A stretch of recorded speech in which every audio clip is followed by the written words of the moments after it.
สวัสดีครับครับอาจารย์วันนี้บีมาอ่านนะฮะครับครับ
Hello and welcome to another Dhamma meeting where we will discuss the Buddhist practices of charity, morality, and meditation. Everyone is welcome to join. We are waiting for our first participant, which is a surprise. Sulan, you're first tonight. Long time no see you. How are you? Yeah, I'm good. Hello, Ajaan. Yeah, I'm so happy to see you. I'm Good. so, I'm so very surprised that I'm first today. Yeah. Yes, Normally you usually came in last, but this is the first time you came in first. yes. Because I realized when I dial in too late, then I cannot enter the Zoom. So I tried to dial in earlier, and then earlier, and then earlier. Oh, finally I made it. Yeah. Well, good. So you have a chance to first to ask questions if you like. Oh, yes.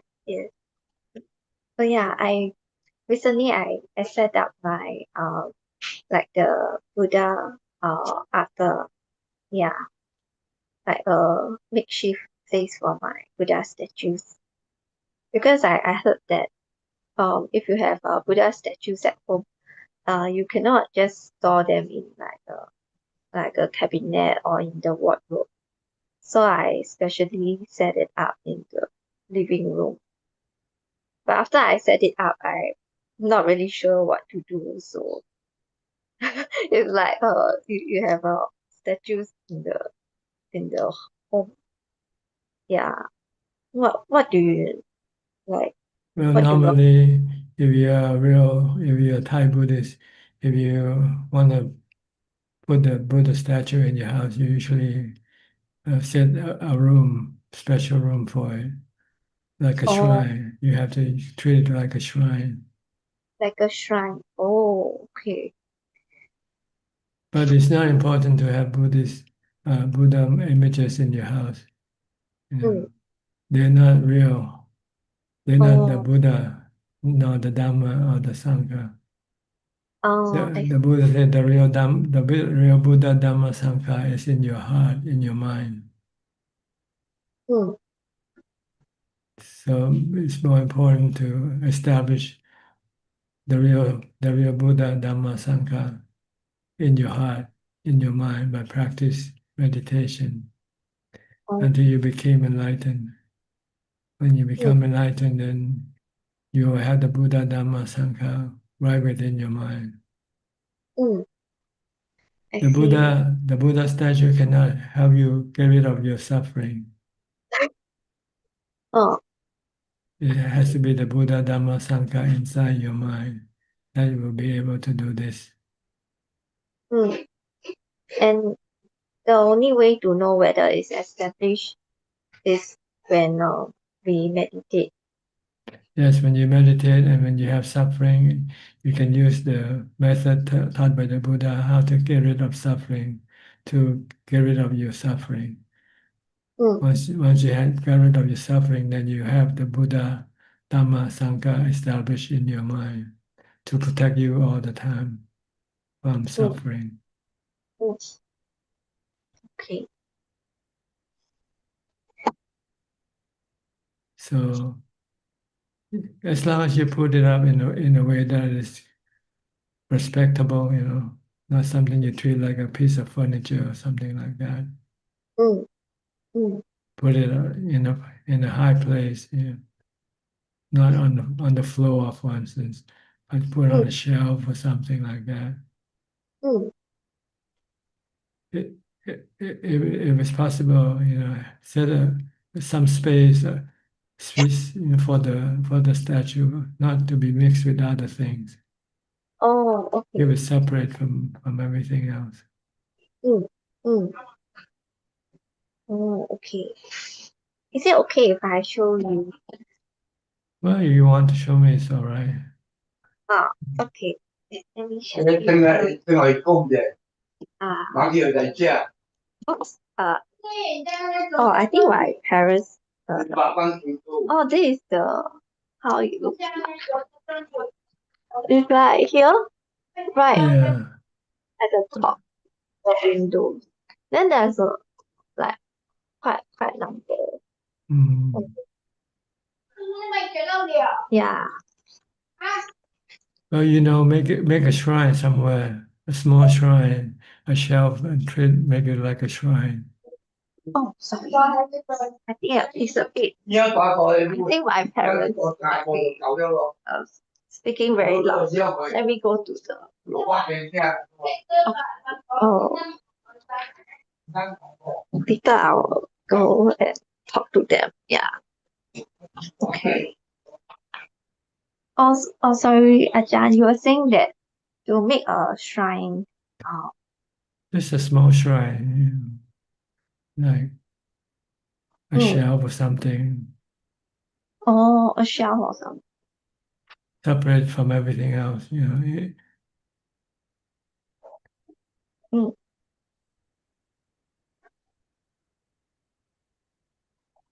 But if you find difficult, then just don't bother. You don't need to have the Buddha statue at all. What you need is Bhutto. The real Buddha statue is your mantra, Bhutto, Bhutto. That's what you want to have all the time within your mind. Bhutto, Bhutto, Bhutto, Bhutto. Then you have the Buddha there to protect you already. Okay. Yeah, actually yesterday I also tried to Buto when I was scared. Yeah. Yes. It helps. So the statue doesn't really do anything for you, Oh, okay. but the mantra will help calm your mind, make you mindful, make your mind calm and peaceful. Okay. So better have the mantra rather than have the statue. Oh, I see. Okay.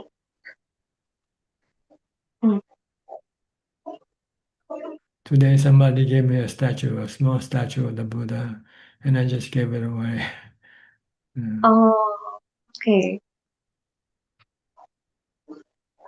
If I keep it, I have to look for a place to put it, and then have to look after it, have to clean it, and everything else. And it Yes, doesn't do anything for you. It just become a burden to you. I see. So it's better to use the mantra as your Buddha. Okay. Yeah. I think that was one of the concern that I have because I received the Buddha statues, but I don't know where to put. Yeah. Just give it away. Dana, charity. Okay. Okay. Then you won't have to worry about what to do with the Buddha statue, where to put it, and Oh, okay. It's not bad karma if let's say I didn't. It's good karma to give away. It's dana, charity. Okay. Give it to someone who wants it. Okay. Or just go to the temple and give it to the monks in the temple. Oh, I see. Yeah, this is a good idea. 可能是哈，那个活的， Mm. 活的 Yeah, Ajahn, how are you feeling recently? Are you well? Why? I hear your voice like a bit hoarse. Oh, I don't know. I think I'm normal, but I don't know. Maybe it might sound a little bit strange. Oh, okay. Okay, anything else? No, oh, that's all I have for 那 today. 种啊， Yeah. 洗衣服然后那个 Okay. All right, keep on mindfulness, practice mindfulness. Okay. This is the most important thing. Don't be distracted by Buddha statue or anything else. Just focus on your mindfulness practice. Okay. It's the one that will give you the real benefit. Mm. Okay. Okay. All right. I'll go to Alvin from KL, Kuala Lumpur. Namaskar, Tanajan. Tanajan, I continue listening to the Wangta Mahabua talk, and he mentioned that there is the highest level of avijja is to, if I mean I stand to be corrected, is to investigate the one who knows. So, is he referring to the conceit in a way? Tanajan, the highest level of his ignorant avijja. Well, it has to do with the understanding of the mind. See, avijja means the ignorance of the nature of the mind. So when one get to the mind, one doesn't know how to deal with the mind properly. One wants to make the mind happy, calm, and peaceful. And this is avijja, because not understanding that even the mind is also changing all the time. You cannot make it peaceful and calm all the time. There might be other factors or conditions that can cause it not to be calm, can cause it to become agitated and restless. And you must know how to deal with this situation by treating it as anicca, dukkha, anatta, by letting go, not trying to control the mind, just like the body or feelings. This is even for anagami, right? Yes, anagami still doesn't understand the nature of the mind, and it thought that the goal is to keep the mind calm and peaceful all the time, which it thought is nibbana. But that's not nibbana, to keep the mind calm all the time. That is suffering. That is dukkha. Because the mind is not under control either. It's anatta, not under anybody's control. Just like the body and feelings. If you try to control it, you'll get suffering. You'll get dukkha because you're not being able to control it all the time. Okay. So even anagami, they can be in jhana and they can feel the calmness and then see the radiant, but they still could not Keep the radiance permanent, see. The calm, the radiant permanent. But when one get to this point, one thought this is what one has to do. Keep it permanent, make it permanent. right. But it's not permanent. It's anicca, dukkha, anatta. So once you reach arahant, then you see all this stuff, including conceit. Everything is anicca, dukkha, anatta. so you don't cling or have any craving for them. Then you have no suffering. And that's Nibbana. It's different. Nibbana is a mind without suffering. And without suffering, meaning the mind has to understand the nature of the mind itself.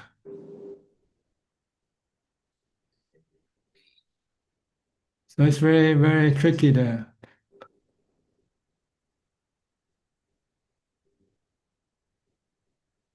Okay. On the one hand, you thought having no suffering means keeping the mind calm. Yes. But then trying to keep the mind calm is causing you the suffering because you cannot keep the mind calm all the time. Yeah. It is. So what you do, then you just have to let go. Then you have no suffering, but you don't have permanent calm. The mind can still change. As long as the mind is still exposed to conditions like the five khandhas, it can still change. Only without the khandhas, when it's alone, then there will be no change.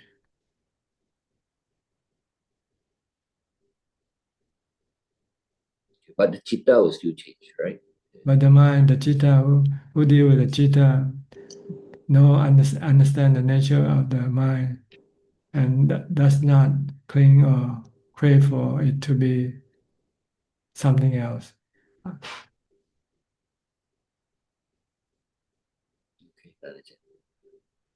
it's hard to comprehend, but thanks. I understand a bit of it. Yeah. See, the goal is to stop suffering, and suffering is caused by your craving. And the craving at this point was craving to make the mind calm all the time. Yeah. But the mind is anicca, it's changing all the time, so you cannot make it calm all the time. So just watch it, right? Watch it and let it be, accept it, that change. Sometimes it can become calm, and sometimes it can become uncalm, not calm. It can be agitated.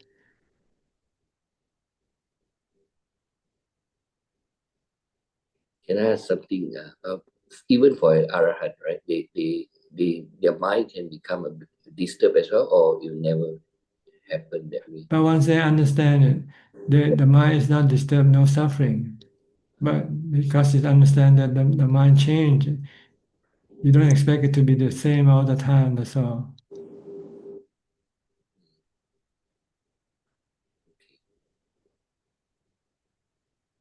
Go read the section on the chitta, on the four foundation of mindfulness. Know the mind, whether the mind is calm or not calm, agitated or not agitated. Know it for what it is, and don't try to change it. Because when you're craving, when you try to change, you have craving. You want to keep it calm all the time. And when you have craving, you get suffering in the mind. So you must not have any craving for the mind to be or not to be. So you stop the craving for the mind to be or not to be, see? Craving for being or not being, which is the cause of suffering. With the body, you crave for the sensual pleasure. There are three cravings that cause the suffering in the mind. With the body, you have sensual cravings, sensual pleasure, kama tanha. With the mind, you have bhava and vibhava tanha.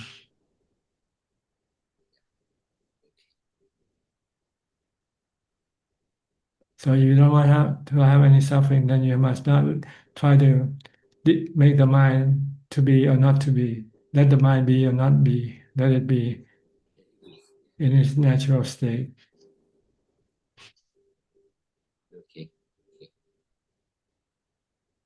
You have to get there first. Talking about it just like looking at from a distance, Yes. and you'll forget it tomorrow. Yeah. Understand. First, you have to deal with your body first and your feelings before you can deal with the mind.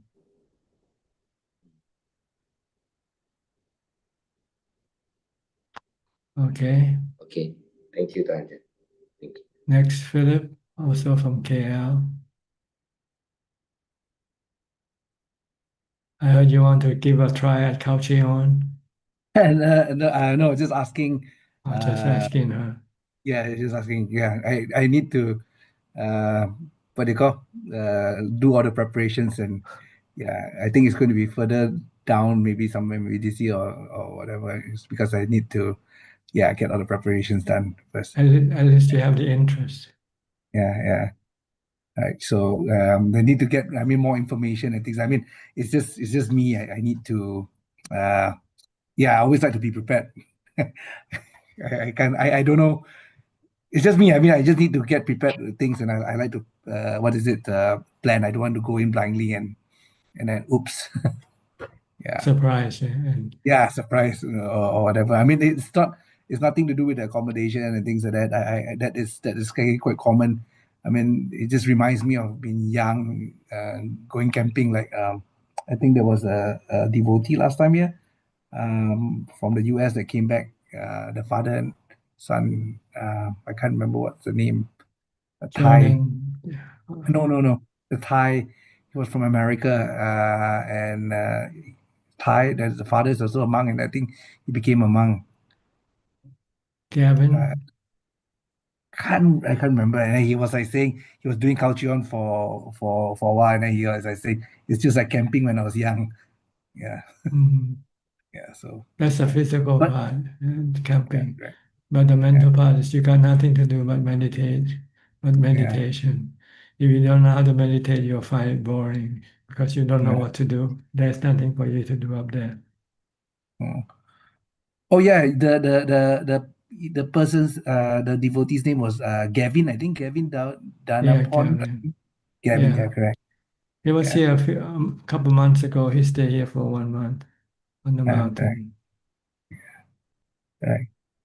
He So moved to I'm actually. Thailand now. Before he was Oh, yeah, in the States, but now he moved back to Thailand. He lives in Bangkok now. I see, I see. I see. He said that I mean, previously he mentioned that he has something wrong with his eye or something like that. Yeah. So, yeah. Okay. Yeah. Anything else? But actually, the today's Alvin's question answered what actually I was going to ask you, because this evening I came back, and then I was like telling Adeline, I said that "No, I'm just feeling a bit agitated, but I do not know why. Right? It's not my body which is tired or craving for something, and I can't figure out why. It's just it's slight agitation. So like what you explained, Atanajan, just now, that sometimes the mind cannot be calm always. It can be agitated, and just leave it be. The nature of things. Yes, because it has conditions or thing that cause it to change. Yeah. Mm, mm, What you see, what you hear, what you think, what you feel, all these things can affect the mind. mm, yeah. So yeah, just leave it as it is, and just watch it. So, I You mean, you can, you couldn't might couldn't figure out be, why. you might be able to calm it temporarily, but you cannot make it permanent. That's all. You Ah, can meditate. If you feel restless, agitated, you can meditate to calm it down. mm. But you cannot make it permanently calm and without any restlessness or agitation. Okay. Okay. And Tanajan, you mentioned earlier that you need the five senses in order to receive that, and those are the ones that stimulate the mind, right? Yes, it affects the mind. It can affect the mind, cause the mind to So if become. without those five senses, um, the mind can still be agitated, right? I mean, Well, if if the you're mind born, is all alone by itself, then there's nothing to cause it okay, okay, to be agitated. Like when after the Buddha died, when there's no body, no five khandhas, then the mind has nothing. It just remains still. mm, mm. So in a normal person, which is not an arahant or a Buddha yet, right? And when the person dies, there is no fine senses with the person, right? The what causes the rebirth? I mean, Essential at that time, the mind, pleasure, craving sensual for pleasure. sensual pleasure. Okay, so the mind was not calm when the person has passed away. It depends. Essentially, right? It still have craving. That's what. Okay. Understand, Ajahn. Okay. Are there any questions? All right. Thank you. I saw Adeline came in earlier Oh, today. I yeah, met I you. did. Yeah. Want to say Hey, hello? Tanajan. How are Just to say you? hello. I'm listening, sitting here today. Haven't seen you for a while. Yes. Okay, So everything tomorrow is a school okay? holiday, so I can come in and listen. Okay, good. All right, good to see you. Yes, it's good to see you too, Tanajan. Okay, take care. Okay, thank you. Next, Professor Ken from Switzerland. Good afternoon, Tanajan. How are you? Okay?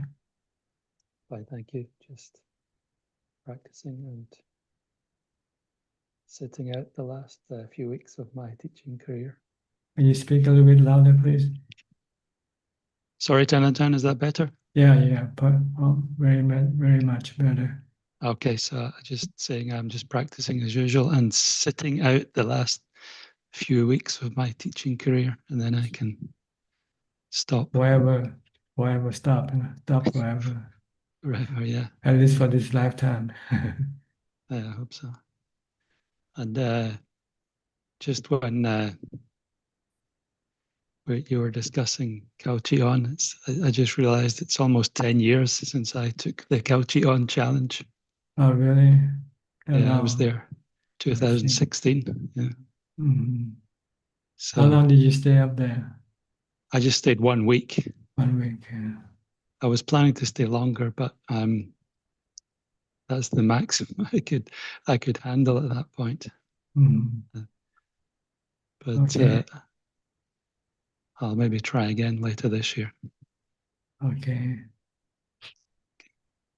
Have any question? No questions today, Tanajan. Things okay. Okay. Thank you. I'll go to Gary then. Gary from Singapore. Good evening, Tarajan. I'm just listening in and learning. Okay, thank you. Ricardo from Uruguay. How are you? How are you, Tanachan? Nice to talk to you. Hoping Nice. you're well. Yes, nice to see you.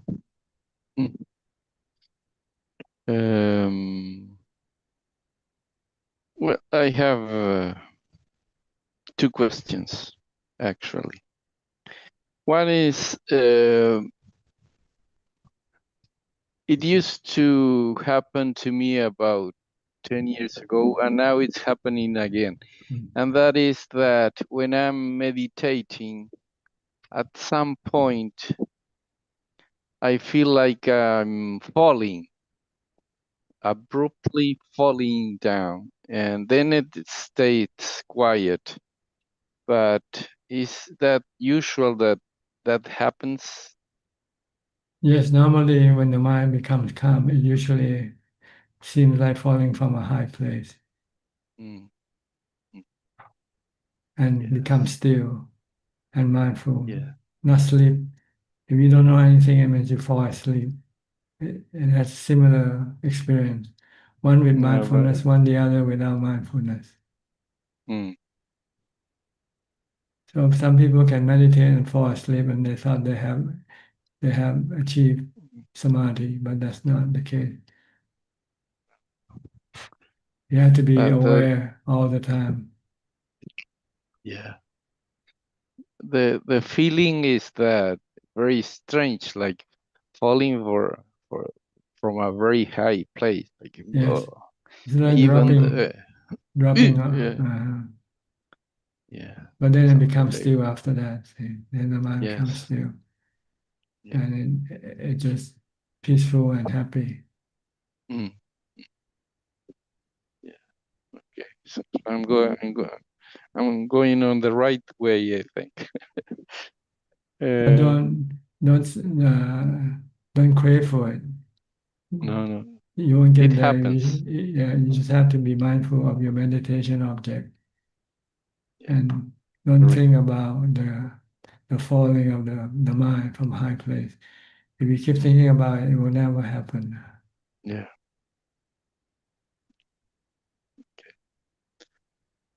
The other question I have is like, it's kind of difficult intellectually to understand that we have the mind, and on the mind we have the kilesas, and then we have the conscious or whatever, and we are going to get free or get from suffering working with the same mind. I mean, the same mind that make us suffer is the one that is going to help us to get free from suffering. Is that right? No, you should look at that the mind has two opposing forces. One creating suffering and the other is trying to eliminate the suffering. Right now, the force that tries to eliminate the suffering is not as strong as the force that creates suffering. So we have to need to build up more force that will stop the suffering. That's why you need to practice the Noble Eightfold Path. This is the force that will be able to stop the suffering. Okay. Right now, your craving is the force that causing the suffering, and you cannot stop it because you don't have the force that will stop it, which is mindfulness, sati, samadhi, and wisdom, panya. You need these three forces, three factors to form up as a team to then be able to stop all the cravings in your mind. Just like the body sometimes get germs into the body, so you get sick, right? Or Right. virus. Then you have to take medicine to stop the germs or the virus. If the medicine is stronger than the germs, then it can get rid of the germs. But if the medicine is not strong enough, then the germ can still remain and cause you the sickness. Same way with the mind. The mind is just like the body. Right now, it is sick with viruses, with cravings and defilements. And we need the medicine, the Dhamma medicine. Sila, Samadhi, Panya. Morality, concentration, and wisdom to be able to stop the craving.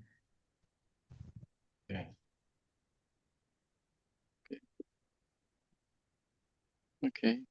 All right. Okay. All right. Thank you very much. But you know now why you have to meditate, why you have to keep the eight precepts, why you have to contemplate on anicca, dukkha, anatta. These are the medicine. They will stop your craving. And when the craving are stopped, then the suffering will disappear from the mind. Yeah, and that's why I'm thinking right now that the importance of the mindfulness, be aware all the time what's the mind is To stop the mind craving from for. thinking. Yeah. If you have strong mindfulness, you can stop the craving temporarily. And then you can then once you can stop it temporarily, then you can use wisdom to stop it permanently. It's like a muscle, right? Yes. The mental muscle that we have to Yes, make it mental strong. muscle, strong. Stronger than the defilements or the cravings. Now the cravings are stronger, right? Right. It pushes you to go do this and that, to go get this and that. to go see, to hear, to drink, to eat. All these are all your cravings. Because you don't have enough mindfulness and wisdom to stop it. Right. I will Okay. make this muscle stronger than this one. You have to be mindful all day long, from the time you get Yeah. up to the time you go to sleep. Because your craving works all day long. It doesn't stop. Mhm.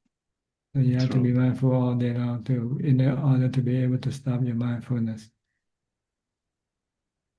Mhm. Just keep doing Be it, a- okay? Yeah, be aware of the body and the mental states, right? Mm. Okay, okay. Thank you, Tanajan. Thank you Okay, very you're much. welcome. Be well. Thank you. Next, outsourcing from Malaysia, Penang.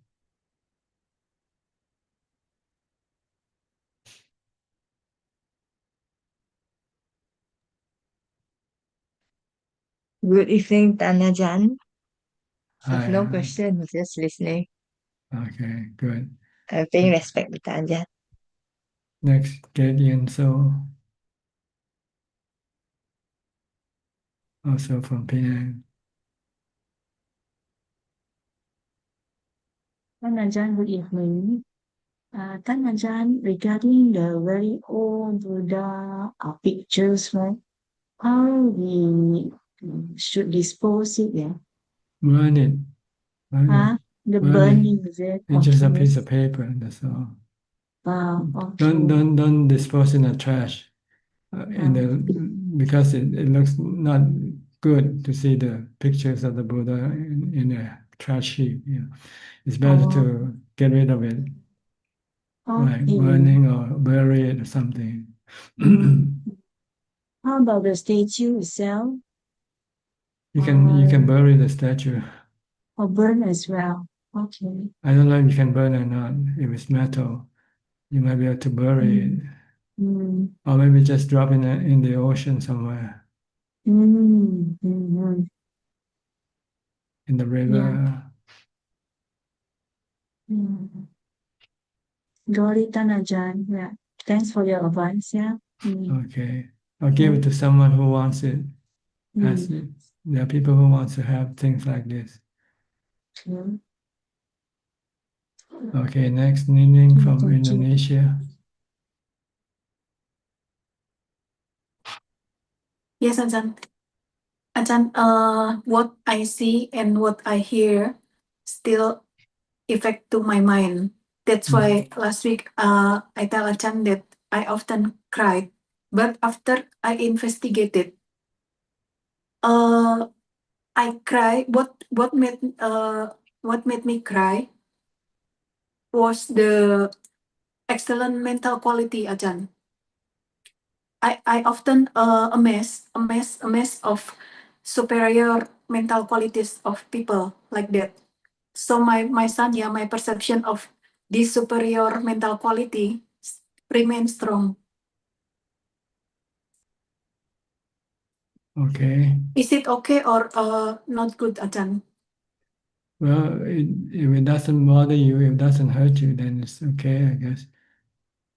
Yeah, like when the mental quality of Buddha, especially, I often amaze and cry. But it's better to not cry, not to have any reaction at all. Yeah, that's why I'm still struggling with my son, yeah, because this remain strong, Ajahn. So my investigation that I'm not crying of losing people or about the death of the people, but when I hear or see the good quality of their mental, Ajahn, make me amazed and often make me cry. Like that. It's just instantly happen. Okay. Yeah, so I will try to teach my mind again about anicang dukang anatang, Ajahn. because this sanya remain very strong, Ajahn. That's why I made investigation, and now I know that I still contemplate of impermanence, contemplating about that constantly. So losing people or hearing about the dead people not make me cry, but their good quality, their good mental quality, which make me cry again. Well, That's you should not cry if it's possible. yeah. Yeah, I'm still struggling, Ajahn, because this sanya remain very strong, Ajahn. Okay. Okay. I'm still struggling with this matter, Ajahn. You have to meditate more. Yeah. The equanimity is not strong enough. Yeah, Ajahn. You need Yeah. strong equanimity to remain still. Yeah. Okay. Anything Yeah. else? No, Ajahn, that's all. Thank you, Ajahn. Okay. Go to Jordan now. Jordan Leach. Are you working now? Hello, Tanajan. No, I'm not working yet, but Looking for work? I'm trying to decide what to do next. If I want to stay in this province or not. So Yeah. Where are you now, in Toronto? I'm in Toronto. Yeah, but I feel like I'm just visiting. I don't usually like to live in the city. So. So I had some work lined up for the spring, but actually I found out that that job is it fell through yesterday. So I'm not sure what I'm doing next. Anija, yeah. That's right. Maybe now I can go and spend some time at a meditation center or visit a temple for some time. I don't have any questions tonight. I'm very happy to be here listening, though. Okay. I'll go to Lynn next then. Hi, Lynn from Indonesia. Good evening, Tanajan. It's great to see you.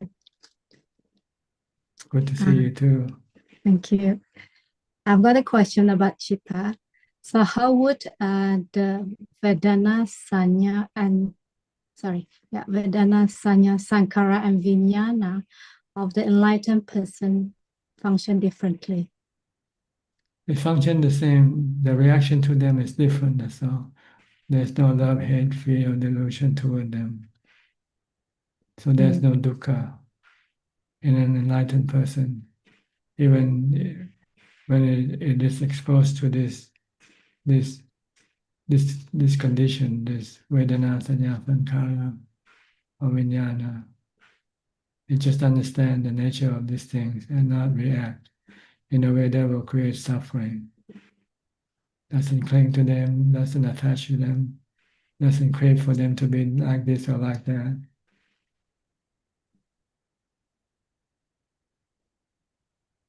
It understands that they are anicca, dukkha, anatta.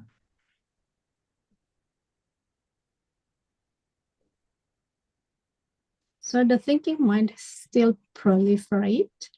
But it is proliferate with wisdom, not with delusions. Proliferate with anicca, dukkha, anatta. Sees everything in that perspective. Not in our delusional perspective. We see everything as niccang, sukhang, atta.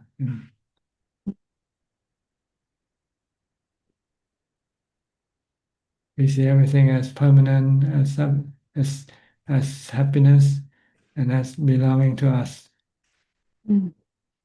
But they are the opposite all the time. They never give you real happiness.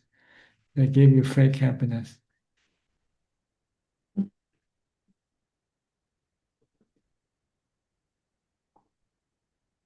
So the only difference between an enlightened and unenlightened is suffering or no suffering. Dukkha or no dukkha, that's all. And it's the result of having wisdom to see everything as a dukkha. So there's no, when you see things as dukkha, you don't want to crave for them. You don't want to crave for dukkha, do you? No. Okay. For instance, if you see somebody you want to marry and you say, oh, he's impermanent, he can change and he can be somebody different from what you expect it to be, then it's better not to crave for that person, right? Better to live alone. That is true. Okay.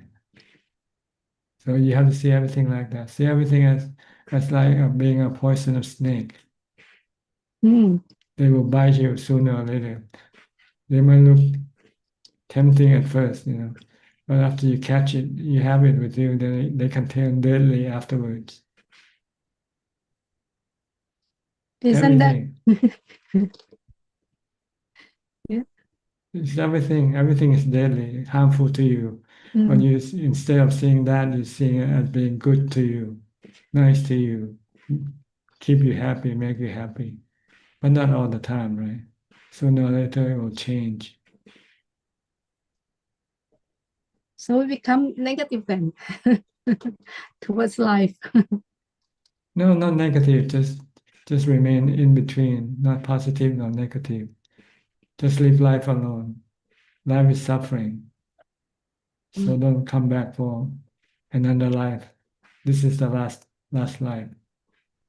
Sadhu. Well, if you see life as suffering, do you want to come back for more? Okay. It's like living in the prison. Do you want to go back into the prison? Okay. Our life is like a prison. It has four walls, has aging, sickness, death, birth as the wall that lock us up in this prison.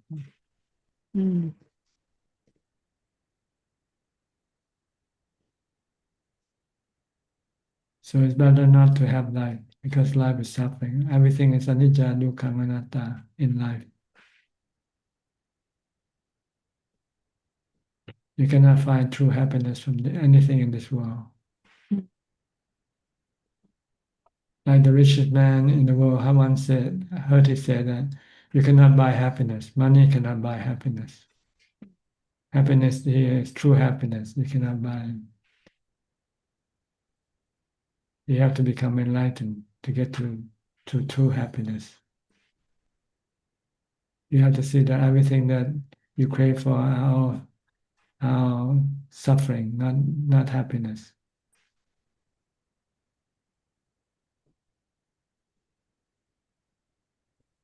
Okay, so try to contemplate on everything. Everything you see, you hear, you feel, you touch, you want to have, they are all bad for you, not good for you. Only thing good for you is to be alone with emptiness. Only thing that's good for you is emptiness. Because emptiness will never bite you. Emptiness never change. It's always empty.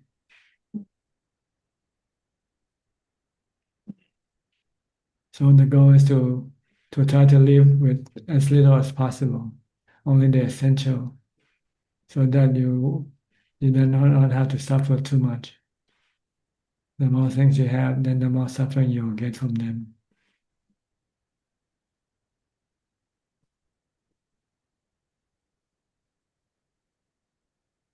Okay, anything else?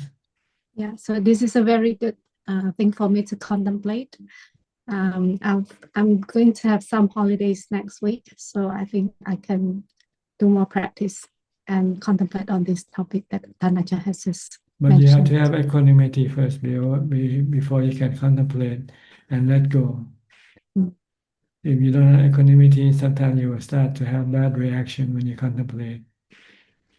Like you just mentioned, being negative, this is because you have no equanimity. So I'll do self-retreat first before I do contemplation then. Yeah, you have to have strong equanimity before you do contemplation. Because the defilement still can react if your equanimity is not strong enough.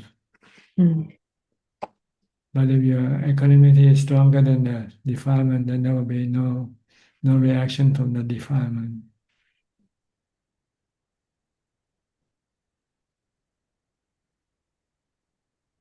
Okay.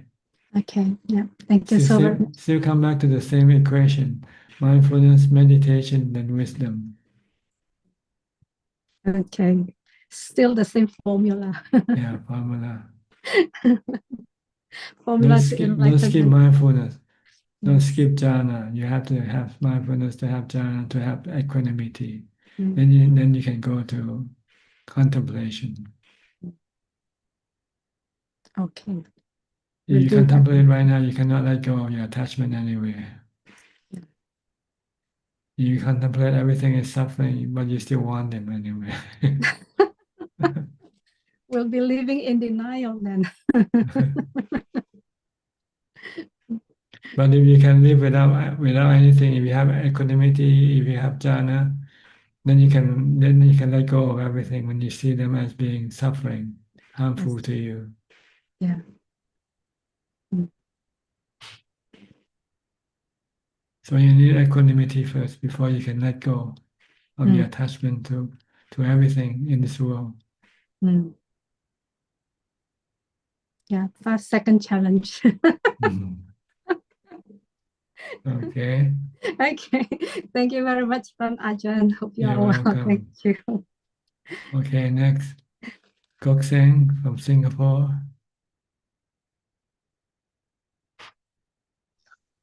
Good evening, Prajan.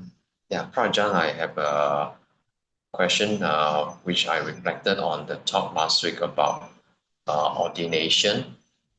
And Prajan, you were mentioning about leaving the family and then go to the monastery, become monastic. So I was thinking that Lord Buddha, he cited uh, four divine signs. Saw an old man, a sick person, and a dead person. And these sightings is already sufficient for him to renounce the samsara world and to go forth to find a solution out, and therefore he become a monastic. So why is it that for most of us, myself included, we have seen a sick person, we have seen a old person, we have seen a dying person, but all this seeing all these sights, it does not compel us to have that commitment to go forth and renounce the world and then become monastic. So why is that so, Raja? Because we don't turn ourselves to become a sick person, a dead person. We still think we're still strong and healthy and young and will live forever. So what's the difference with Lord Buddha when he saw this sighting? At that time, he was just at a very young age of 29 years old. Because he's smart. He see that he's gonna be old, he's gonna get sick, and he's gonna die, exactly like what he saw. Yeah. So Okay. meaning that And you see that in yourself. See an old man in yourself, see a sick man in yourself, see a dead man in yourself or not. okay, I think when in theory we may know that, oh, I will get very sick one day, I will get very, very old one day, and I will eventually die. And I think the theory in us has not really sink in that as what the Lord Buddha has seen. That's right. You're just a theory, while the Buddha is real for him. It is as if he became that old person he saw right away when he see that person, that old person. You have So, to you have to feel like that. You have to feel like being an old person right away. mm, so how sometimes when I see an old person, I will try to imagine, oh, this will be my future. Go visit the old people's home. Maybe work as a volunteer there during the weekend so you can be close to them. See how they live, see how they suffer. and then go to the hospital, work in hospitals to see sick people, and then go work in a cemetery, in the morgue, to see the dead people. Then this can become real, more real than the theory. And when you see all these things, you have to imagine yourself being this thing, these people. One day you're going to be like these people, no doubt at all. Definitely. It's just a matter of time, that's all. If you can think like this, then it will affect your mind. It will make you don't feel like living anymore, because what's the point when the end game is like this? So it's better to find a way out of this suffering.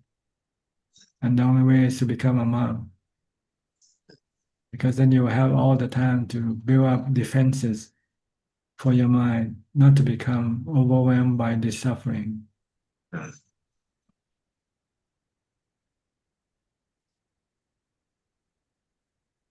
Okay, go work in a old people's home during the weekend, work as a volunteer, and go work in a hospital,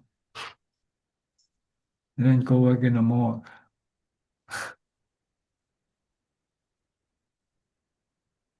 You have to see the real thing, and then imagine yourself being what you saw.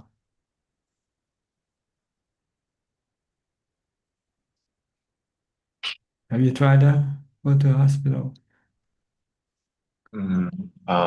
Usually when I see an old man along the footpath, I will tell myself, oh, one day I'll be like that.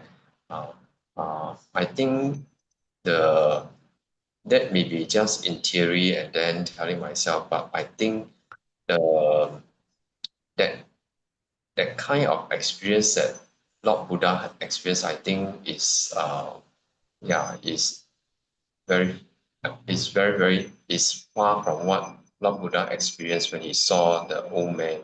Yeah. Well, different people have different reaction to the same image. So maybe it depends on how much defilement you have. The more defilement, then you don't feel more, you feel less about what you saw. You know. You say, I'm still young, I'm still healthy. Which is true, but we're not speaking about now, we're speaking about the future. When you get old, you get sick, and you die.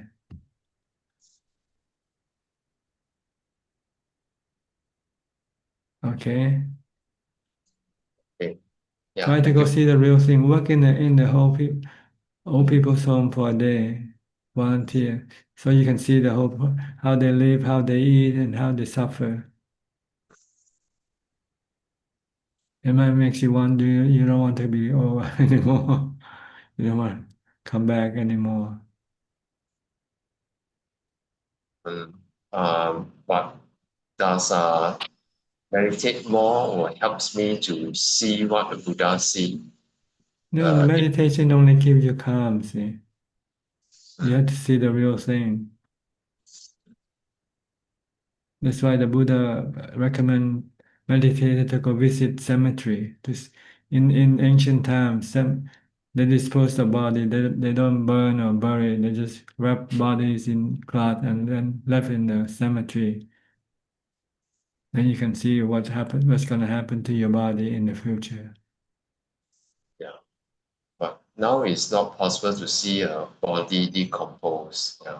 Well, just go to the morgue, work with the morgue, funeral home, and how to prepare bodies.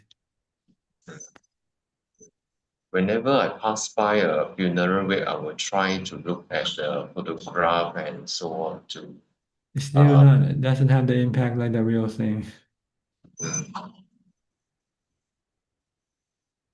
I don't know. This is just a recommendation, but somehow you must see yourself being old, being sick, and die.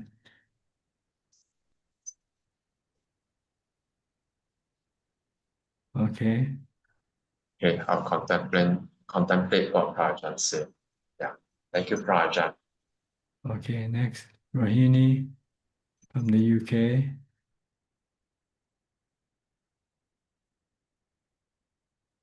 Good evening, Ajahn. I have no question for now. I just want to listen and pay my respect. Okay. Go to Nita and Saket from India. Namaskaram, Rajan. Mhm. Ajahn, I had a question around Sacha Parmi. Satya, truthfulness. Truthfulness, yes. What comes to my mind is, sometimes we make some plans with people and something may occur which, like maybe my mom falls sick, for example, and I'm not able to follow through on that plan. Then does that mean that I'm violating Sacha Parmi? No, not yet. You have to set up the the parameters for your action first. Like the Buddha, I say, I'm gonna sit here under the tree and meditate until I become enlightened. Then he has set up the parameters. So you have to set up the parameters of your action. Whether you're gonna continue on or you can stop due to some unforeseen circumstances or what, then you have to know what is your plan. Yes. You want to stick to your plan, or you don't want to because you know you cannot, because you don't know what's going to happen. Then you have to know ahead of time when you plan to do something. But if you want to make sure that you don't change your mind, then you have to set up this parameter. Once I made up my mind, I'm not going to change my mind. I'm going to follow through it. Only death can stop me, or something like this. Yes, yes. Then if you stop doing what you plan to do, then you're breaking your truthfulness. So you have to be specific on your plan. But if you're just planning something generally, then you might change, things might change. Right. Okay, that's very helpful. Thank you, Frajan. And I had one more question. So, Frajan, I enjoy like calligraphy, and I'm kind That's of sensual learning. pleasure. That's sensual pleasure. But You if I'm see, writing the Buddha's name and things of yeah, that, it's still sensual pleasure. It's what you see. You're enjoying what you see. You should close your eyes and meditate.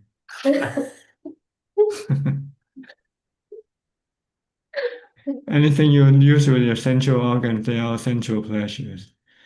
What you see, what you hear, what you taste, what you smell, what you touch, these are all sensual pleasures. yes, Frajan, that makes sense. I just did some shopping, which I'll then cancel and send back. And Shopping also sensual pleasures. Geeta does try to remind me of that. Only by just the essential, then it's not sensual pleasure. You have to buy food, you have to buy clothing. If you run out of clothing, then this is not sensual pleasure. It's necessities. Yes. So you have to separate the necessity from the non-necessities. If it's not necessary, then don't have it. Don't indulge in it. Take only things that is necessary for your existing, which is just the four basic requisites of life: food, shelter, clothing, and medicine. Okay, that gives me a lot to work with. A lot? I was actually telling if you're writing Buddha Dhamma with your pen, it's okay. I mean, it's okay. You can still go with it. But yeah, anyway. Yeah, I felt that you may say such a thing, and I thought I should still ask. So, and it does make sense, Frajan. And just not having all of that keeps life simpler. So it does definitely. You have more time to meditate. Yes. You want to devote all your time for meditation, for mindfulness. Yeah. Yes. Because this is what you really need to have mindfulness, jhana, and wisdom. So don't waste your time on other things. Yes, Raja. We'll follow the advice. Okay, well, Nita, you have any question? I do have one question, Frazan. It is related to the so like I do get a lot of headaches frequently, and I was like I keep noticing what is causing it, what are the triggers. So I am very observant of my body these days, like what is the trigger which causes these headaches and all. But I also feel that it may be because of some past bad karmas. And then I was thinking that there are a lot of people who have these mental issues like Alzheimer's or dementia or depression. So I was thinking, what sort of karmas cause these mental issues? No need to know because you don't know, and we don't know. So don't waste your time. Just accept it. That is part of your past karma. Okay. Yes. Well, it's yeah. So try not to do any bad karma. That's all you have to worry about. There are bad karma that's causing this negative result on you. So, Fraza, like for now, I can still be mindful of making sure that I do right speech and right action. But what goes in the mind is like there are a lot of defilements which continue until I think arahantship. So, will those keep creating bad karmas? As long as they don't come to your speech or your body action, it's not yet creating any bad karma. Okay. It only create mental restlessness and agitation or mental Okay. discontent. Okay. Okay. But That's no good. karma yet. Karma has to be performed with your body or your speech. Okay. So that is still possible with mindfulness. So Yeah. You need mindfulness to stop the mental actions in the mental formation, the mental karma. When you meditate, the mind becomes calm, then the mental karma also stop working. so like when we are in that mode where thinking stops, so the mind is Yes. Or when you're using mantra or mindfulness or something, you can also help stop or at least slow down your mental karma. Mm.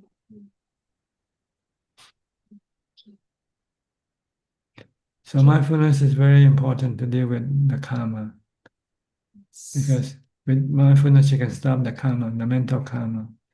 Once you can stop the mental karma, you can stop the verbal or the body karma. Mm. Yes. And Ajahn, I've heard some people, they're saying that meditation is very good karma. So is it that when we are in jhana, it's good karma, or I'm not able to understand how it would be good karma? It gives you happiness. Good karma gives you happiness. Okay. Yeah. But sometimes the meditation is not so calming. It's like we are trying to sit and meditate and be calm, but then the mind is like agitated or restless all over the place. Well, it's like climbing the mountain. You haven't reached the top yet. When you're climbing, you know you're going through difficulties, right? You need to put in a lot of effort, a lot of struggle. Mm. But once you achieve jhana, it's like getting to the top of the mountain. Then you don't have to do anything. You enjoy the view on top of the mountain. So just you have to be forbearant. You have to endure the difficulty or the struggle when you meditate, because you're producing two opposing force going against each other. One, the force of defilement, and one, the force of mindfulness. So when there are struggle between these two forces, you don't feel comfortable. But when one side stops, then peace start to come back. Peace start to come into existence. You find relief, you find peace. Even when you start meditating, you find peace also, right?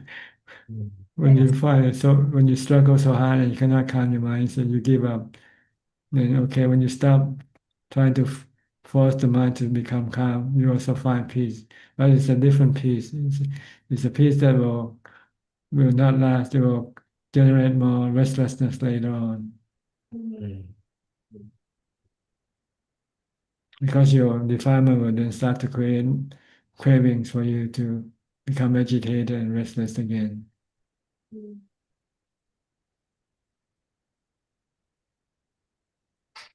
Okay.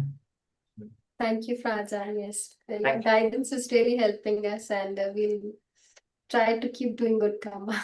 Good. Okay. Avoid doing bad karma and purify the mind. These are the teachings of the Buddha. Yes, yes, Raja. Don't forget this three teaching. Simple. I was wanting to write them in calligraphy, but Write it in your mind better because then it will stay with you all the time everywhere you go. yeah. If you write in a book or something, if you don't take it with you, you can forget. Yeah. Just recite in your mind. Avoid doing bad karma. Do only good karma. Yes. Purify the mind. It's so simple, very important message. This is a message from every Buddha. Yeah. Every Buddha who became a Buddha will teach this message to us. Thank you Okay. very much, Raja. You're Thank you. welcome. Next full moon from China, right? Yes. Good evening, Ajaan. You have to Yes, speak louder. You have to speak louder. Speak louder. Okay, good now. Good. You have to come closer. Uh,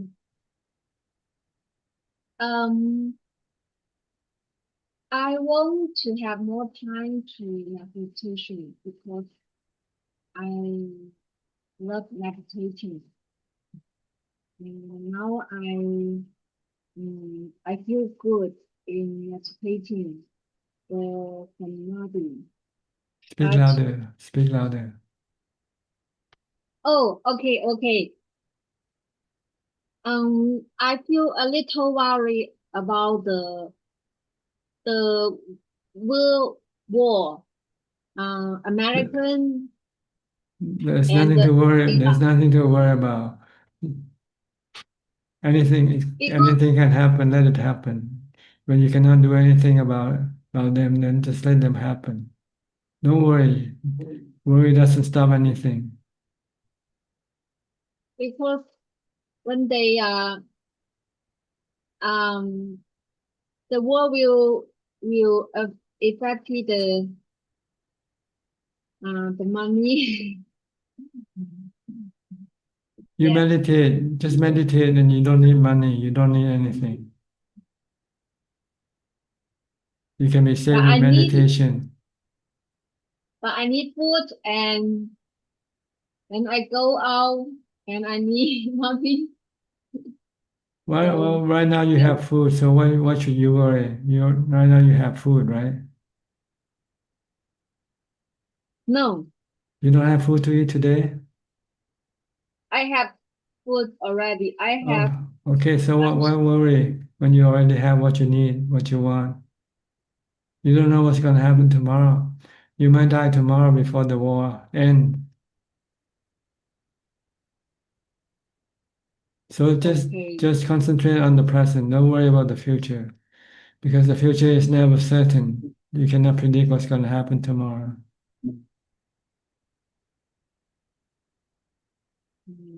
can chanting, doing the chanting, Chanting? yeah, Yes, chanting is a way of making mindfulness. It can help you calm your mind, stop your worry. Your worry is more dangerous than what's going to happen tomorrow, you know. You're already hurting yourself today when you don't know what's going to happen tomorrow. So don't worry. Worry is bad for you. Worry is defilement. It's dukkha. You have to stop dukkha. You don't want to encourage dukkha to arise. And the way to stop dukkha is to accept what's going to happen. Let it happen. You cannot do anything about it anyway. It's like the weather. Can you stop the rain tomorrow? No. Okay, let it rain.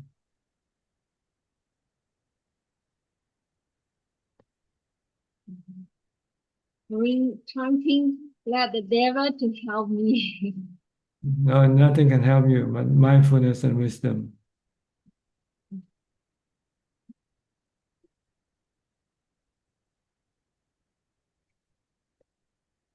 Just make the mind calm and happy now, and then nothing can hurt you if your mind is calm and happy.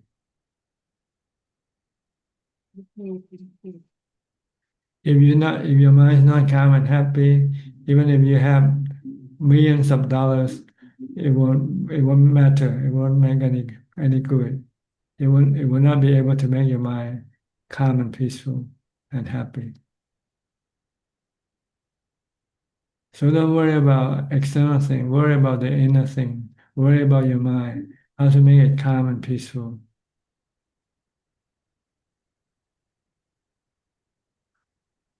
Everything else you just have to let it be, because you cannot control them.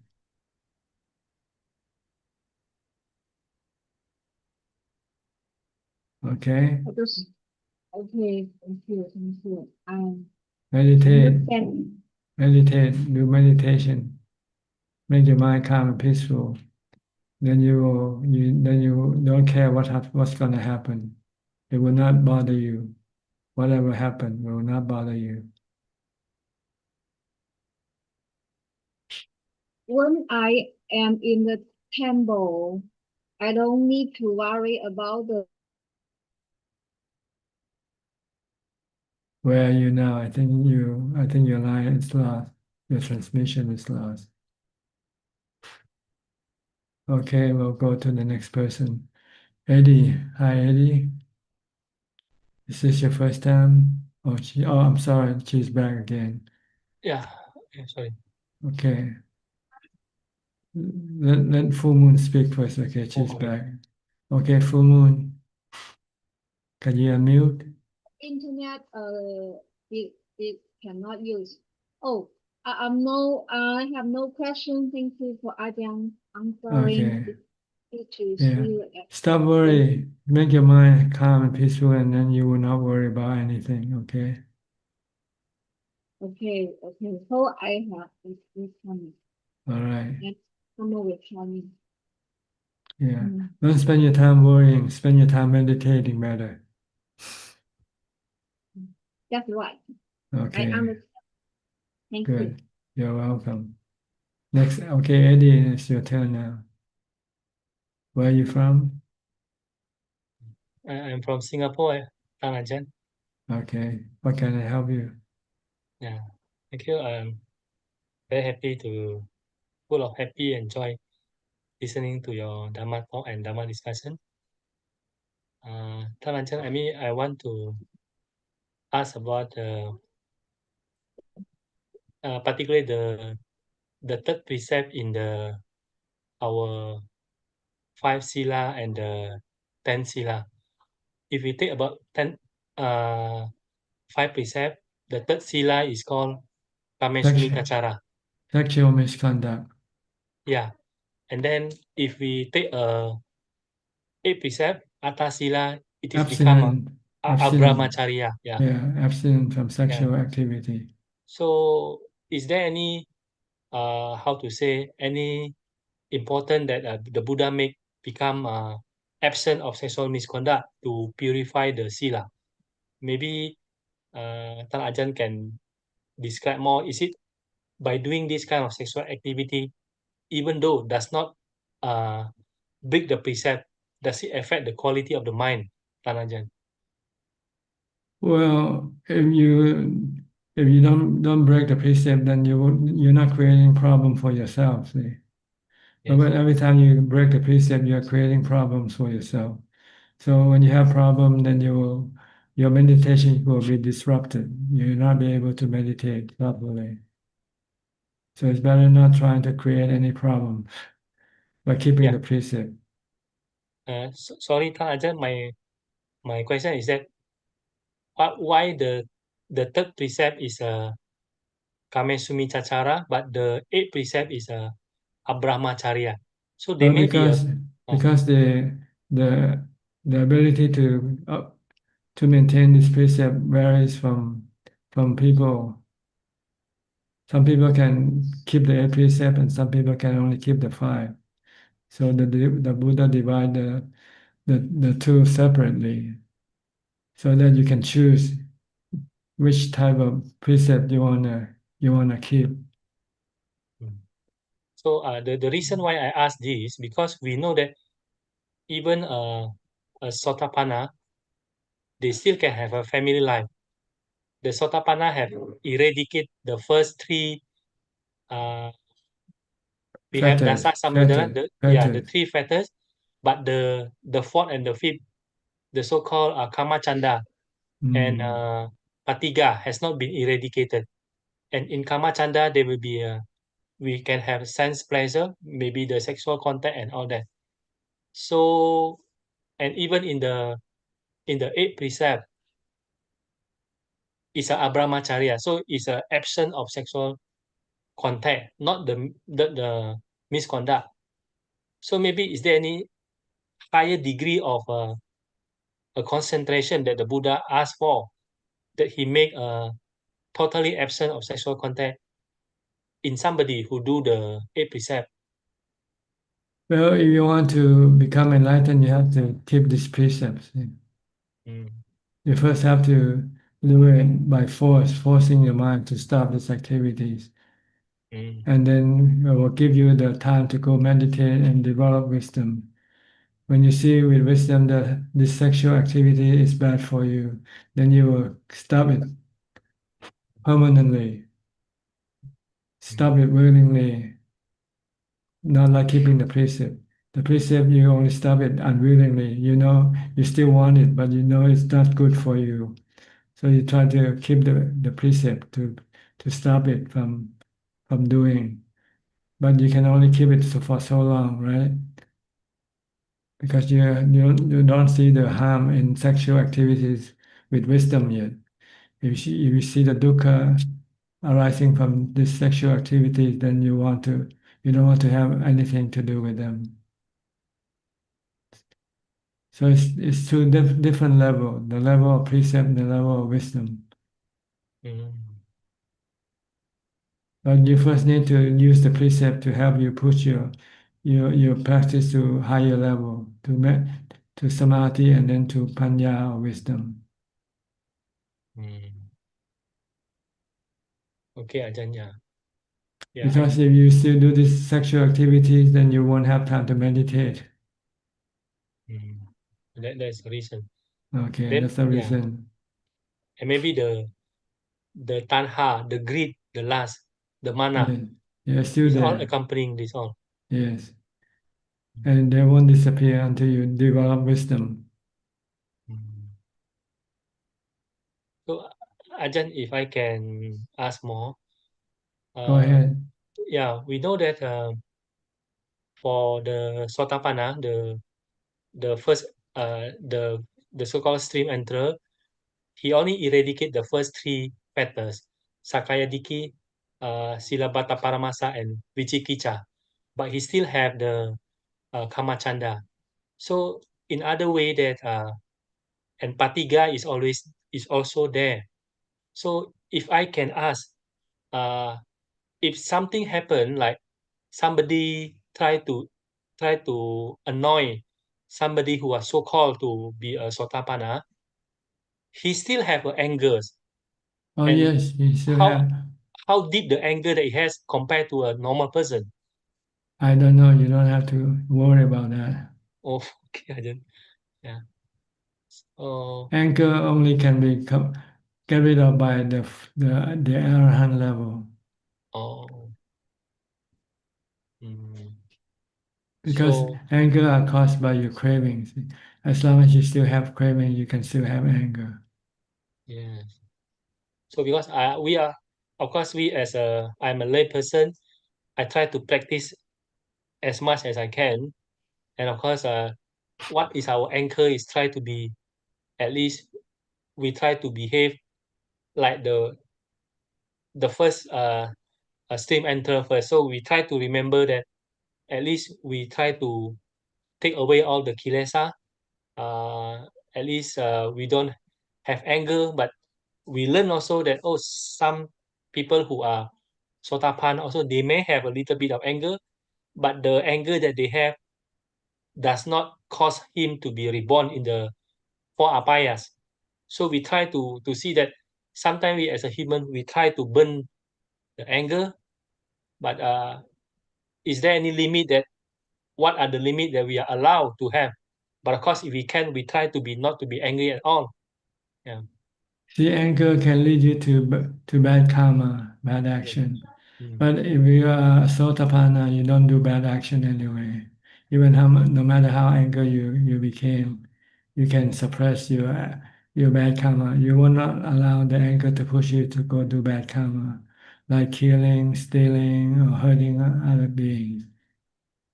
But with ordinary people, they don't have the ability to stop. Once the anger got started, sometimes the anger can push the person to go and break the precept. So that's the difference between a Sotapanna and someone who is not yet a Sotapanna. Yeah. Okay? Understand now? Yes, yeah. Every noble disciple, every level of noble disciple, they will not break the precepts anymore, because they can see the consequence of the precept will send them to abide, will send them to go to hell, to go born in the lower realm of existence. So Ajahn, if sometimes there is somebody who try to how to say annoy us, so the more we can do is of course we got these five senses. When somebody says something bad toward us, such as you are monkey, so the moment we hear that, we have this kind of ear consciousness. The sanya come in telling me that you are monkey is disgusting. Then there's a Vedana giving a very bad feeling. When the Vedana give a bad feeling, there's a Sankara come up. We want to attack him. So the most what we can do is we try to note it and to catch this. We understand that it's a Vedana, is a unpleasant feeling, and then we understand that this feeling is also dukkha, anicca, anatta. It is anicca because in a short while it will go away. So by doing this, we try to be not carried away by the feeling. We have try to get a good effort to catch the mind, the understanding, so we don't have a bad karma to attack other people. That's right. You don't want to react when you're angry. You want to keep your reaction still. Don't say or do anything when you're angry, because you'll tend to do by hurting other people. So you need mindfulness and wisdom to stop your mind from reacting. So we need to have a yoniso manasikara. Yeah, all you the have time. to have mindfulness all the time also. Sati sampachanya and yoniso manasikara, they go together. Mindfulness and wisdom, sati and panya.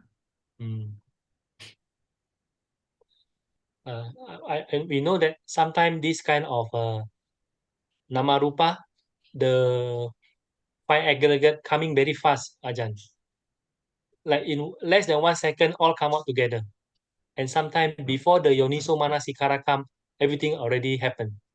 So for us, layperson, is we try to be as alert as possible. Wherever any consciousness arises, either from the eye or ear or any five senses organ, we try to be as alert as possible. Good. You need mindfulness to be alert. Yeah. So yeah, we try to be as alert as possible and to analyze this. All are nama rupa and all are dukkha anicca anatta. Even if we don't react, it is anicca. It will go away, and so we don't have to react to what people say or what people do toward us. Yeah. That's right. You need ubeka. You need equanimity, not to react. So you need to meditate to get into jhana. Or else you will not be able to stop your reaction. Even you try to be alert, but sometimes your reaction is faster than your mindfulness. Yeah, Ajahn, yeah. Okay. Yeah. Clear? Everything okay? Yeah. So I'm very happy and try to be as alert as possible to Mm. practice the 5 precepts, and then after the 5 precepts, also practice to control the 5 senses of the organ, to be more mindful as possible, and of course to practice the dana, sila, bhavana, to be able to build the wisdom. Yeah. So Okay, good. Anything else? Tan Ajahn, if I can ask, if somebody already practiced the samadhi, with a good samadhi that he has, and the ability for this person who developed a good samadhi to cross to the first sotapan, is that the understanding by, is it must be a long bridge to go in, or when they practice the samadhi and try to understand the nama rupa as dukkha anicca anatta, understand every moment, understanding all dukkha anicca anatta, then the moment they reach the sotapan, by theory we reach the Buddha, it is a one moment only. Is it Tan Ajahn? What do you mean one moment? Meaning there's a one moment of consciousness that when they reach the penetrate the Dhamma, after they analyzing the phenomenon of the Panchakanda, the Nama Rupa as a dukkha anicca anatta, then how to know that the moment of them they penetrate to reach the stream entrance? Tan Ajahn. When the dukkha created by the craving disappears, see?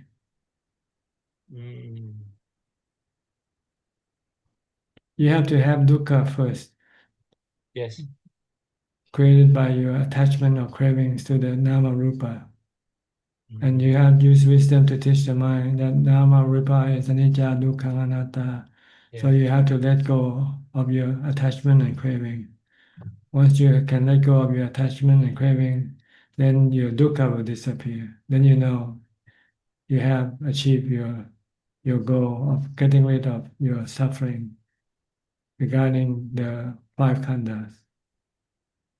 Yeah. Ajahn, I also understand that actually, as a Buddha say in the Four Noble Truth, the first Four Noble Truth is the understanding of the dukkha. And now I also understand that it's a nama rupa is the cause of the dukkha. So when we have our nama rupa, we have our body, we have all this all the senses of body. This is called dukkha. So these are the cause of the dukkha. They're not cause of dukkha. The cause of dukkha is your craving for them. Craving, yeah. So the moment we have our body, this is a suffering. If you crave for them, if you don't crave for them, you won't have suffering. If you don't attach to them, you won't get suffering. You don't get suffering when you see other people's body, right? Because you're not attached to them, right? When somebody have a body, the body can have a sickness, have a illness, can old and die. So this is suffering, is it, Tanajan? It is suffering, but it's not suffering caused by the craving, caused by the attachment. There are two types of suffering: the physical suffering and mental suffering. Oh yeah. The Buddha is talking about the mental suffering in the Four Noble Truths. When there is physical suffering from aging, sickness, and death, there is craving for this sickness, this suffering, this physical suffering to disappear. When you have this craving for the physical suffering to disappear, you are creating mental suffering. Okay. Yeah. So you have to stop your craving for the physical suffering to disappear, so that you can stop your mental suffering. So our goal is to stop the mental suffering, not the physical suffering. The only way to stop the physical suffering is to have no rebirth. Yes, no rebirth. When you have no rebirth, then there will be no aging, sickness, and death in the future. So there will be no physical suffering, and when there is no craving or attachment to the body, then there will be no mental suffering. So there are two types of suffering here: physical and mental. Physical caused by your birth. Mental is caused by your craving or attachment to the body. Is it the one that we call dukkha dukkha, viparinvana dukkha, sankara dukkha? Whatever you call it, I call it physical and mental. I don't know how they call it in Pali. Okay. Yeah. So yeah, we must understand this. This is suffering, and the Buddha teach the way to end the suffering, so that we can liberate. Okay. Anything else? Okay. Thank you, Tanajan. Okay, you're Very welcome. enlightening. Sadhu, sadhu, sadhu. Yeah. Next, Belinda from Singapore.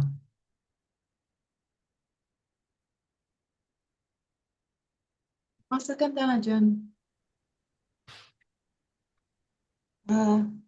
Tomorrow is Uposatha Day. I like to keep my Satya Parami for that. Okay, good. Keep it. Yeah, I don't know if I can ask the Triple Gem for blessing. You can ask, but you won't get it. The blessing comes from you, from your own action. No one can give you blessing except you yourself. If you want to be blessed, then you have to put in the action that will bless you. Yeah.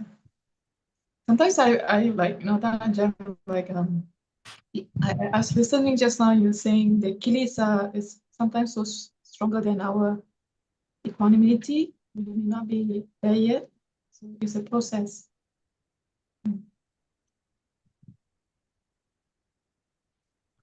So when your defilement is stronger, then you fail, that's all. Then you have to work harder until you become victorious over your defilement. Really, effort. Yeah, our samadhi, mindfulness, everything, the whole team, you need the whole team. You need effort to put in the mindfulness and meditation for jhana and contemplation on wisdom in order to be able to beat your defilement. It's good to stay close to the Sangha, Ajaan, like goodness. Oh, you need to be with the Sangha because you need a teacher to guide you there because you don't know the way yourself. Until you became enlightened, that's when you don't need that Sangha anymore. You don't need a teacher anymore. But the teacher need like a booster, like the immunity low. It's understood. Okay. Ajaan, may I have one follow-up question? Okay. Last week we talked about karma. Then last we mentioned Venerable Maha Mongga Lana. At last he has to, he couldn't, his magic, he couldn't disappear, but to accept that the last karma that the last death karma, but beaten to death because he couldn't disappear himself, to accept. So Tanajan said, your choice, you make choice to become the Sangha. So a question about destiny and karma, destiny and choice. How much we can have faith. Like right now, I like to practice. I put in the good karma. But as long as I put in the good karma, it's still causes and conditions. It's not how I like them to be. So Tanajan has very good parami. Tanajan stay on the path. So I just wonder, like, how much is destiny, is how much is choice in terms of karma, Tanajan. I don't know about destiny. I only know about karma. You get what you pay for, you know. So you do good karma, you get good consequence. You do bad karma, you get bad consequence. And once you have done it, you cannot stop it. Like all the good or bad karma that you have done in the past, you can no longer reverse or change them. The consequence will happen sooner or later. But you can still manage the future consequence of your karma, because you haven't done any karma now yet. So if you want to do any karma now, you should do only good karma. Then the consequence of your action today will produce good karma consequence in the tomorrow or afterwards. But you cannot go back and change the past karma. If it's gonna take effect today, you're gonna have to pay for. You're gonna have to accept it. So Please hear. the Venerable Mokkallana said he cannot run away from his consequence of his bad karma, even if he uses magic power. The magic power cannot stop or eliminate the consequence of his past karma. Only way for it to disappear is to let it happen. Once it has happened, then it will disappear. Okay, so brace yourself. Like when you're on a plane and it's gonna crash, just brace yourself. You cannot do anything else. If you don't want to crash, then next time don't get on a plane.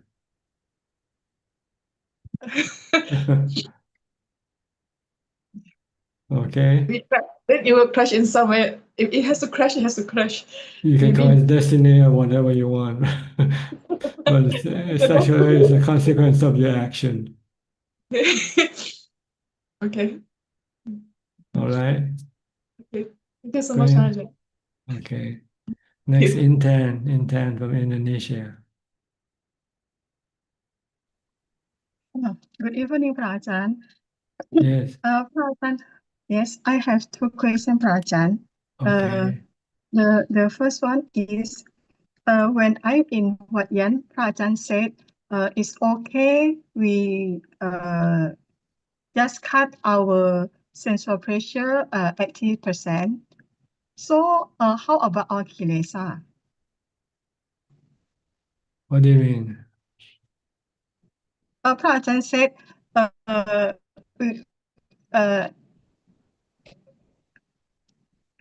I cannot cut my sensor pressure 100%, just enough if I can cut 80%. So my question, how about my kilesa? I also must to cut until 80%. You cut as much as you can. That's all I'm saying. Okay. I didn't say 80% or anything like that. I can't remember saying 80% to anybody. Yes, Prajan, but at that time, Prajan said about sensor pressure. Well, you try to get rid of of your craving for sensual pleasure as much as possible. Okay. The same way with your defilement. Your sensual pleasure craving is defilement already. It's a defilement. Yes. So when you talk about craving, you're actually talking about greed, lopa, which is defilement. Yes. Yes. Okay. Understand, Prajan. The second question, Prajan. Sometimes I think when I make a relation with my client, I think sometimes I have a problem. Like example, now when I talk about something bad news or good news or sad news, I just still come and when my client told me her brother passed away. So I still come and just say rest in peace, but I not sure that my sadness. So sometimes they can think that I don't have empathy with their sadness. So sometimes when I see their react, I realize that I make mistake. So I explain to them. So it is normal for everything is I come for everything. It's normal for you to have what? Like example, when somebody say that her brother passed away or he have a worry, I just still come and not sure that I also have a sadness or also have a worry like them. Well, this is your feelings. You can keep your feeling as whatever it is. But when you say something, you should want to show metta, loving kindness, by saying you feel sad with them. Even if you don't feel sad, but when you express your feeling of sympathy, you have to say, "Oh, I'm sorry to hear that. For you, hope your brother go to heaven or something like this." That's what I said to Yes. people many times when they tell me they lost somebody. Say, "Well, I'm sorry to hear that, but and I hope that he or she will go to heaven." Yes, So I can say so like that, but I don't have expression like sadness. I just still calm so what? like So what? usual. If you don't have, you don't have.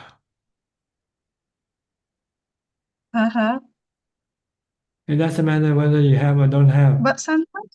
If you don't have, you don't have. Uh-huh. So that's the goal of practice. You don't want to have any sadness. But sometimes they don't understand why, like I'm Well, you're not here not to tell have them. empathy. You're not here to tell them to understand. You understand yourself is Okay. enough. Oh, People don't understand. okay. If they don't practice Buddhism, they don't understand. So they can think or Okay. feel anything they want, but it's not your problem.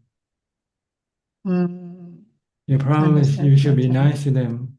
When somebody tells you some sad story, you should feel sad with them. Express your sadness with Yeah. them, even though you don't feel sad.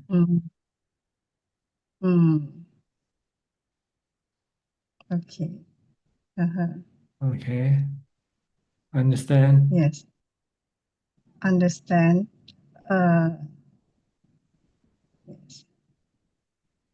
Understand, Rajan. Don't worry if they don't understand. Because they don't study Buddhism, so they don't understand. If they study Buddhism, they will understand. Yeah. Like example for another thing, now in many from my client have a worry about the condition about war. So at that time, she said, how if no energy and no food? So I just said, it's okay. If no food, no need to eat. We can practice a fasting. So he Surprised what you say, huh? I know. Yeah, yeah. Okay. Because So they don't practice fasting before. so They don't see the benefit of fasting. yeah.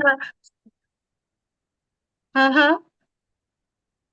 Okay. So it's something you cannot explain to them. So don't try to explain. Mhm. Or don't even say it. Uh-huh. Oh. So sometimes I think my point of view is very different with them. So when I talk, they don't understand what I say. So you have to understand their point of view and speak their point of view, not your point of view. Mhm. Mhm. Mhm. Okay. Understand. Okay. Understand, Prajan. Is that Thank you, all? Prajan. Okay, you're Yes. welcome. Thank you, Okay. Prajan. Steph, you're next. You're almost last person today. Did you have to wait long to get into the room today? It was user error. I Uh, think I didn't sign in correctly, so it was my fault. okay, we I'm still have some glad time. glad I got in. I have a quick, well, yeah. Okay, so during my last 3-hour sit, I reached a point where I felt very calm. And then I decided to contemplate on the body. And this is what, okay, so what I did was I like unzipped myself and I took all my bones out and all my organs. And I considered how I felt as I did it, and then my skin, and I thought about the parts, and then I put them back together. I just don't know if that's too much imagination, or is that correct? That is studying the nature of the body, see, by trying to locate where are you in this part of the body, which part of the body are you in, and you'll find that there's no part of you in this body at all. It's just I your felt, imagination.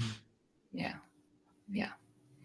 It's like if you think you lost your key and you thought you left it in your bag, so what you do, you have to empty your bag out to find whether the key is in the bag or not. See?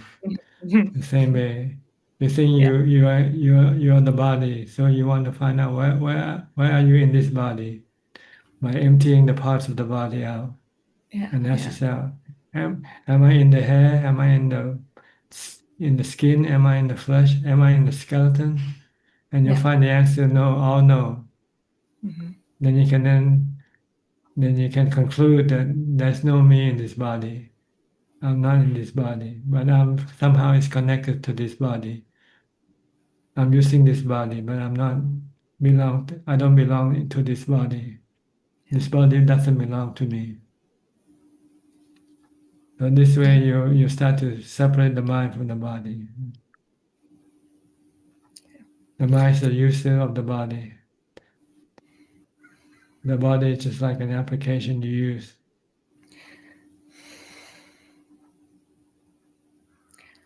Yes. um, So eventually you'll be able to separate the mind from the body this way. okay, so I'll keep it up. Mm. And the test is to see if you can actually let go of the body by leaving it alone. If something should happen to it, you should not worry about it Yeah. or get excited about it. Yeah, yeah, Because it's not happening to you, it's happening to the body, which is not you. yeah, yeah. You're the one who contemplates on the nature of the body. Mhm. Okay. Well, I'll keep it up. It's a learning process. You have to keep thinking in this term. It will slowly grow on you and become more automatic eventually. You start to separate the mind from the body. The mind is the user of the body. The mind is the master. It tells the body what to do. And one day the mind has to lose the body because the body is temporary. It will have to get old, get sick, and die. But the mind doesn't get old, get sick, or die either with the body. The mind never dies.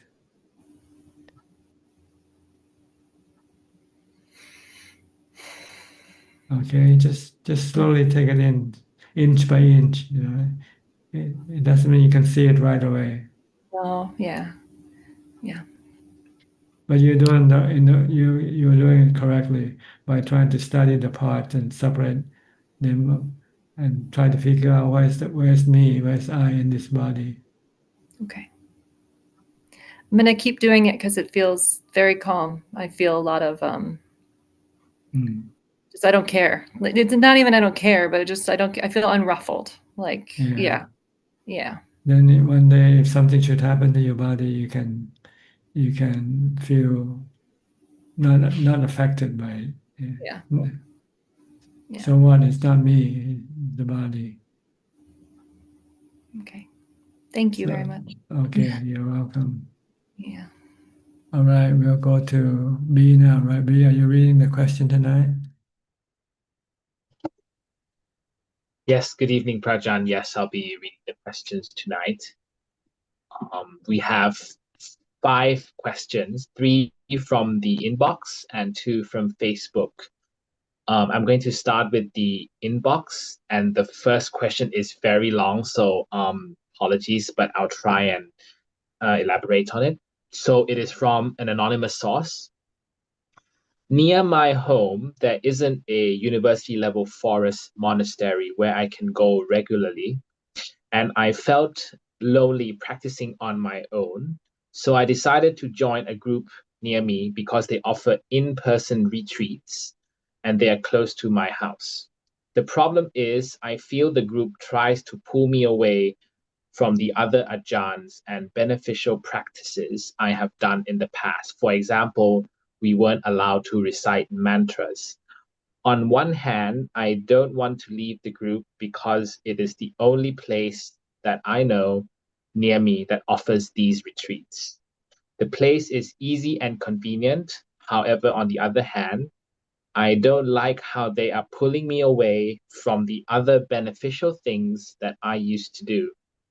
I have a small house where I can retreat, but sometimes I need the discipline of the environment to control my actions. For example, in the house, I can still get distracted with neighbors thinking about what they are doing. I also think about how I should renovate the house because it is old and I worry that my house might have structural problems. My question to Prajan is, these thoughts distract me. Is it better for me to stay with the group that has convenience but tries to control my practice? Or should I practice at my house the way I like, with distracting neighbors and worrying with the house? Well, you have to decide for yourself. I cannot decide this for you. It's like buying a dress, you know, you have to choose which one you like. You're the one who's gonna wear it, it's not me. Yeah, it's a dilemma, Pajan, I can understand. Yeah, but you have to choose one way or the other. You cannot have your cake and eat it too. Right, understood. Okay, let me move on to the next 2 questions. They are from Sarasi from Switzerland. The first question is, why are some people more attracted to their family, children, and friends, while others are less so? Can we say that those who are less attracted may more easily progress on the path of Dharma? Well, it depends on what kind of cost. If it's caused by your love or hate, then it's defilement, right? When you love some people, you become more attracted to them. If you hate them, then you're not so feel attracted to them. If you have this kind of attitude, then this is defilement. It means you have strong defilement, so it's difficult for you to advance in your practice. But if you're your detachment to them due to wisdom, you see that they are anicca, dukkha, anatta, then it will be easy for this type of people to advance in the practice. So it depends on what is the force driving that detachment or attraction, whether it's by the defilement or by Dhamma. If it's by Dhamma, then of course it will be easier for the person to advance in the practice. Understand? Understood. Okay. Understood. Yes, thank you. And the next question is, when we are asleep, is it the knowing factor or the chitta that produces dreams? The sankhara and sankhara and sanya, the memory, you use the old information that you have stored in your mind, and then create a new story from the old memory. Understood, Prajan. Next, I'll move on to the two questions from Facebook. The first one is from Aun. Can Sotapanna still be affected by Alzheimer's or dementia in old age? I don't know. I think, I'm not so sure what the question was, but moving on to the last one, from Lee Tek Hua. Hi, Prajan. Sometimes when people ask me how I am, I tell them I'm fine, even though I'm not fine during that moment. I don't see the need to tell them how I really feel.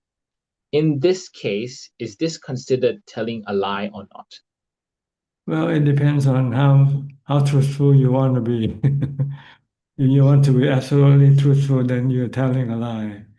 But if you're just trying to follow the convention that you usually say something nice, then it's not considered to be lying, because you don't want to burden other people with your problem, right? When people ask you how are you, you say, "Oh, I'm sick. I need your help." You don't want to do that. So it's more of a social convention. Yeah, it's more of a social convention. But if you want to be absolutely correct, then you must not say anything. You don't want to tell a lie. If you don't feel well, you just have to say, "I don't feel well," you know. Or don't say anything. Just say, "I cannot tell you." Okay. Yep, that's all the questions. All right. I think that's all about the time we have for today. Yes, I think we ran out of time exactly. So thank you very much for your participation, your company. I hope this meeting is useful for you and can help you advance in your practice. In the meantime, please stay safe, be mindful all the time, and keep on practicing. And if all goes well, I'll see you all at the same time next week. Thank you and goodbye. Thank you, Ajahn. Thank you, Thank you, Ajahn. Ajahn. Thank you, Thank you, Admin. Thank you, Ajahn. Thank you,